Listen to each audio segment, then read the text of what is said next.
Welcome to another What Do Constitutionalists Actually Believe? This episode is on the issue of property, which is one of the main principles of the Constitution Party, but is also just a main principle to constitutionalists everywhere and libertarians, at least the more right wing American libertarians, and free market capitalists everywhere. There are a few different ways of looking at it, but in my personal opinion, property is integral to our understanding of rights, because some of the first concepts of rights come from the idea that a person can own anything. Is a person in ownership of themselves? Does anything belong to them, or can they belong to somebody else? Are they below their king? Is where they live belong to their king? Is their conscience belong to themselves? If their king is telling them, you must believe this, and they don't believe it, are they required to lie to themselves? Or do they own a conscience? And then this carries over to when they own tangible things, have something in their custody. Do they have a right to defend it? That's where the Second Amendment comes from. That's where we justify any concept of borders, really, or territory, or claims to anything, is property rights. Once you obtain food, do you own that food? Do you have a right to choose what happens with that food? So it's very integral to constitutionalists, because constitutionalists believe in the American Revolution and these rights that are given to us. And we know these rights are given to us because naturally, which most constitutionalists believe nature was created by God, naturally we have ownership of our conscience, or a self-property.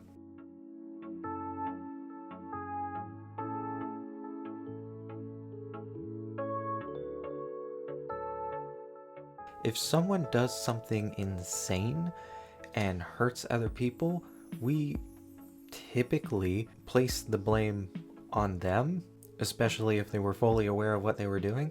And even if they were fully aware of what they were doing, they could have ended up that way because of other circumstances in their life, but we still all agree that that person's mind was their responsibility. That person's mind belonged to themselves, and they were responsible for what happened. Now, in the less depressing side of that, you are in ownership of your mind. You can improve it, or you can fill it full of garbage, or whatever you wish, but you have ownership of that.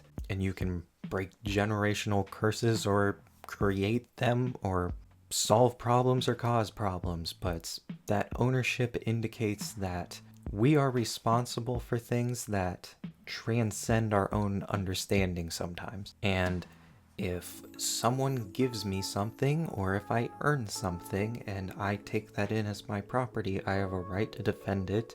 It is mine, and to take it without my consent is immoral. Now, obviously, if everyone's consenting to have their stuff given freely, then that isn't immoral, which I think is where the libertarian socialists come from, that everyone should just freely share. I don't know how that's sustainable, though, because again, what if everyone doesn't want to freely share? And that's where the violent sides of socialism come from. And also, it's not always the most effective situation, like when Plymouth and Jamestown were founded with common property. There was no motivation for younger people to work because everything's just given to you, or you can just work as little as possible so that you can get what you need from everyone else. People blame capitalism for making things as cheap as possible, but usually there is a wide range of things when there are free markets, whereas in socialism it will just only get cheaper and cheaper until that's the only thing left, which is weird because that is the argument that Marxists have against capitalism, because not everyone is artistic and takes pride in making their thing perfect. They will just make the cheapest possible bread because they are required to, because everyone has to pitch in something, and before you know it, everyone is working because they're being required to, so that they can give all their stuff away for free. Why would you take pride in that? So even though it would be great if everyone was a saint and they worked for free and they took great pride in making the best thing possible, that's just not how human nature is. And the concept of property and free market capitalism play off that so that we end up benefiting everyone.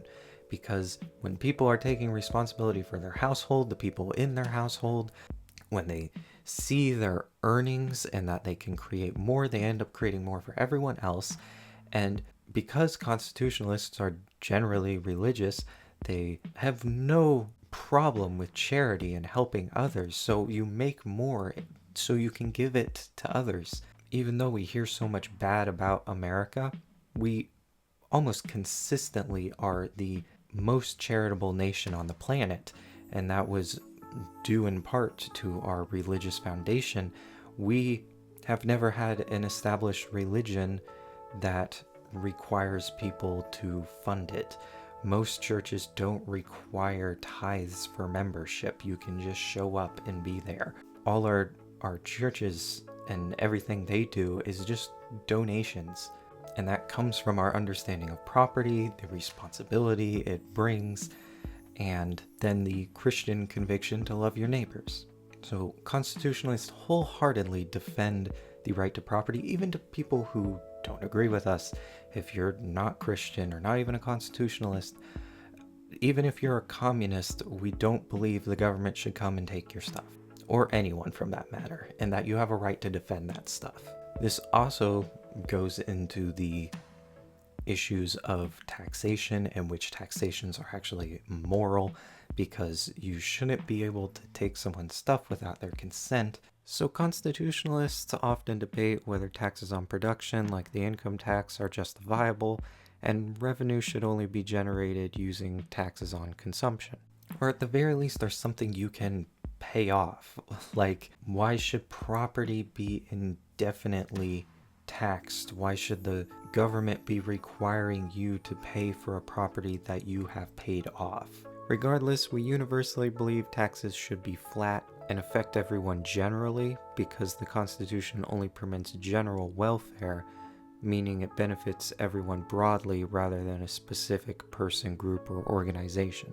These are issues that the Constitution Party likes to tackle, and if you're more interested in the Constitution Party, check out my playlist and obviously the Constitution Party, and also just other issues that conservatives, constitutionalists, libertarians generally believe. Thank you so much for watching this video, and I'll see you guys in the next one.